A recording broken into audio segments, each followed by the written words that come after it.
एक आदमी को उसके दोस्त ने मगरमच्छों को खाना खिलाने के बहाने बुलाया, लेकिन जैसे ही वह मगरमच्छों के तालाब के बीचों बीच उसके दोस्त ने मौका देखकर एकमात्र लटकते पुल को वापस खींच लिया। पानी में मौजूद मगरमच्छ तेजी से उसकी तरफ तैर कर आने लगे। तभी चियांग भाई को समझ आया कि उसका दोस्त उसकी जान लेना चाहता है। उसने जल्दी से जमीन पर पड़े मांस के टुकड़े उठाए और मगरमच्छों की तरफ फेंक दिए ताकि मगरमच्छों का झुंड दूसरी तरफ चला जाए। लेकिन इतना सा मांस उनके लिए बिल्कुल भी काफी नहीं था। तभी एक मगरमच्छ किनारे पर चढ़ने ही वाला था। अचानक चियांग भाई ने पीछे देखा और दूर एक छोटी नाव नजर आई। उसे तुरंत एक तरकीब सूझी। उसने अपनी कलाई पर बंधी घड़ी दिखाई और उसे हल्का सा घुमाया। अगले ही पल वह छोटी नाव चुंबकीय ताकत से उसकी तरफ खींचने लगी। चियांग भाई को लगा कि वह इस नाव की मदद से बच जाएगा, लेकिन उसे पता चला कि उसके दोस्त ने पहले ही नाव को बांध रखा था, जिसकी वजह से वह उसके पास नहीं आ सकती थी। इसी बीच मगरमच्छ उसके बिल्कुल पास पहुंच गया। डर के मारे उसने आखिरी मांस का टुकड़ा भी फेंक दिया ताकि थोड़ा समय मिल सके और बचने का रास्ता ढूंढ सके। लेकिन उसकी इस हरकत से और भी ज्यादा मगरमच्छ वहां आ गए। जब चियांग भाई पूरी तरह निराश हो गया, तभी उसने देखा कि मगरमच्छ एक लाइन में खड़े हो गए हैं। उसने बिना देर किए उन पर दौड़ लगा दी। वह मगरमच्छों की पीठ पर पैर रखते हुए भागा और आखिरकार नदी के दूसरी तरफ पहुंचकर बच निकला। बचने के बाद वह जल्दी से वहां से जाना चाहता था, लेकिन उसे याद आया कि उसके दोस्त ने उसे मारने की कोशिश की थी।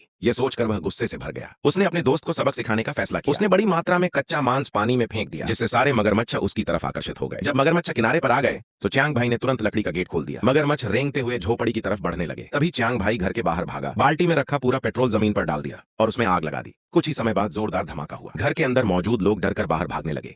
उस समय बूढ़ा काला आदमी हैरान रह गया। जब उसने चियांग भाई को एक तेज रफ्तार नाव पर चढ़कर जाते देखा, तब उसे समझ आया कि यह सब उसी का किया हुआ था। उसने तुरंत अपने लोगों को उसका पीछा करने भेजा, लेकिन जब वे किनारे तक पहुंचे, तब तक चियांग भाई स्पीड बोट लेकर वहां से बहुत दूर निकल चुका था।